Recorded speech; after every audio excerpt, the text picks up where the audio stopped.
Hello and welcome to Press Row, our weekly sports roundtable vodcast, coming to you from the Opubco studios at Britain and Broadway. I'm Deputy Sports Editor Mike Koehler. Joining me today to talk about the wild week of sports we've been having are NBA beat writers Darnell Maybery and Mike Baldwin, and lead high school sports reporter Ryan Aber. First question, guys. This was posed by Barry Trammell on his blog today. True or false, yesterday, with the OU Media Day, the release of the NBA schedule, the Bobby Mercer funeral, and all the rest that was going on, shows just what kind of busy sports market Oklahoma City has become. What do you say, Mike? Oh, without question. I mean, you're not going to have a living legend be remembered. You're not going to have Media Day every day, but we didn't even mention like OU football practice, OSU football practice, high school's getting started. So there's a lot more on our plate than there's ever been. So without question, this market has grown over the years, and the NBA team is just taking it to another level. What do you think, Darnell? You were in the middle of it. Yeah, I think it's true. Although I hesitate to put a funeral in the thick of all of that. Yeah. I mean, that doesn't happen every day, like you said. So, but I think it is showing the growth of this market. And the most impressive thing about it was that it's a summer, on a summer day. It wasn't in the fall, it wasn't in the winter, it was the summer. Yeah, it used to be we had an off season around here. Ryan, what do you think? Yeah, it doesn't work that way anymore. But certainly we're going to have a whole lot more days like this as the Sonics or whatever they're to be called become more of a fixture here with off season trades and everything. And then once the season starts, we're going to have conflicts between OU and OSU basketball and the NBA. Perfect segue. Thank you for the segue. Question number 2: true or false? Mike, you wrote about this morning. The arguments are over. It's the Thunder. Darnell, are you convinced? Yeah, true. The answer is true. I mean, the NBA slipped up yesterday. It's a big no-no.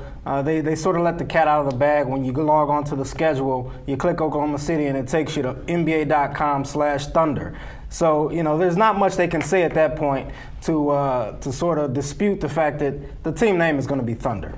Baldwin, was it just some computer nerd at NBA headquarters? My guess, let the cat out of the bag? I mean, they're not going to confess, but my guess is when you get the schedule and you work on it 6 months in advance, when you hit Boston, you want to go to the Celtics page, the Bulls page. Well, Oklahoma City, we got to take them this page, and I think the guy who sets all that up didn't know that the surprise party hadn't been held yet, and so he's just doing what he was told. That's my guess, but it's 99% Thunder. I mean, it says this page may be, not active or stuff, but it's 99%. It's Thunder. We've sort of felt that way for a couple weeks. Even I'm convinced at this point. What do you think, Ryan? Yeah, they might as well just go ahead and say it and then hold the suspense for when they release the logos and things like that. But also, it was a tough day for the NBA yesterday as far as schedule-wise because a lot of the schedule still had Seattle on them. When you clicked the team by team, it still had Seattle Supersonics on it.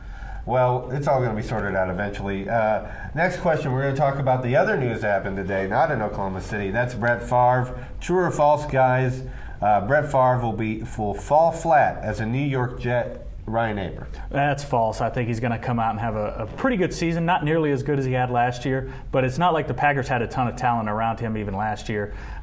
Clearly a little bit less talent, though, but Lavernius Coles and some other guys that they've got will allow him to be productive, and I think in the weak division they're going to make the playoffs. What do you think, Darnell? I think he'll have success. I mean, he mentioned one of the offensive weapons in Lavernius Coles. You also got Jericho Cotchery, who's an up-and-coming receiver. You got a solid offensive line, DeBrickashaw Ferguson, former top 5 pick. You got Nick Mangold at center and Alan Faneca on the left side of that line. So he's got a line, and he's got Thomas Jones at running back, so he's got a running game. I think, and Tony Richardson at fullback. So I think he's got offensive weapons around him that's going to make him successful. I'll be a little bit of the dissenting voice here. That I'm not going to say fall flat, but if you look at Brett Favre 2 years before last year's great season, his career was going down. He rebounded, had a good year, and older veterans do that sometimes. When they're in their mid-30s, they'll come back and have a pretty good season. He's got weapons around him. I think he'll do okay, but I don't think he'll put up near the numbers as he did last year. I just think Brett's a little over the hill, and it's going to be proven this year. Darnell has a bright future as a New York Jets beat writer, dropping the knowledge of the offensive line. All right, we're going to skip ahead to the role play section of the press row, where each of our guys assume the identity of someone hot in the world of sports right now. We'll start with Mike Baldwin. Yeah, my straw's about this big. I drew the short one. Mike Baldwin, you are Kelvin Sampson. You are now an assistant coach for the Milwaukee Bucks. What kind of reception do you expect in Oklahoma City at the Ford Center on October 29th when the NBA season opens? I think with our publicity before he comes, everything, there'll be a few cell phones and little jokes out in the crowd without question. I would guess it'd be mixed because OU fans realize he did have a good run, but even they are a little hurt the way he left them. Obviously, OSU fans didn't like him, and we're going to find out some about the NBA crowds. We claim a lot of them aren't OU and OSU fans. They're people that have moved here. So it's going to be a good, interesting test for him, but without question, it won't be all cheers, I can tell you that, but I don't think it'll be all boos. I think it'll be in the middle somewhere. All right, let's go. Keep talking about the Ford Center and the NBA. Darnell Maybery, you are Oklahoma City coach PJ Carlesimo, soon to be a very good friend of yours. What kind of home court advantage do you expect in all these games in Oklahoma City? Since I got to cover this guy for 82 games this year, I hesitate to impersonate him. No impression. If I did, I'd have to borrow your glasses and your beard. But I think it's going to be a good home court advantage. You know, they showed up for the Hornets. I think there's going to be even more support for the Thunder whenever they do name the Thunder. So we might have a sellout all season, from what I'm hearing. All right, finally, role play. Ryan Aber, you or Carl Albert, running back David Oku.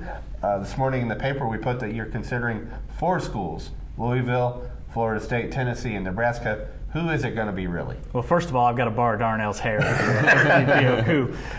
But I think in the end, it's going to be Rocky Top. I've been friends with Gerald Jones for a long time. He's been one of my mentors throughout this whole recruiting process, and I think in the end, that's going to end up winning out. All right, last question on the press row. We always try to throw everybody a curveball. Every time the Olympics come around at my house, me and my son pick a country other than the United States to be loyal to just during the Olympics. If you guys played along, which would be your country of choice during the games? We'll start with world traveler Mike Baldwin. Well, we just got back from a church mission trip, which explains this in Honduras. I don't think they have more than 4 or 5 athletes in the whole game. I don't think they have a lot, but anytime a Honduras athlete is up there competing, obviously we'll be rooting for them because we got to know some of the people there. It's a great country. There's a lot of underprivileged people there, so my heart bleeds a little bit for them just because of what I recently went through. Ryan, what do you think? It's easy to pick Canada if we're talking about the Winter Olympics, but I'll pick them in the Summer Olympics. Again, not going to be many athletes up there competing for Canada, but I'll go with them. Darnell? I'd like to pick a winner. I'd like to pick a country that sort of is going to crank out some winners. I can't do it. I used to live in Dakar, Senegal, back in the mid-'90s, so I'm going to have to go with Senegal. Well, at my house, we're all a bunch of front runners, so we're picking China. Be sure to catch us next week on the Press Row. Be sure to follow all the best coverage in the state and sports on newsok.com, newsok.tv, and every day in the Oklahoman.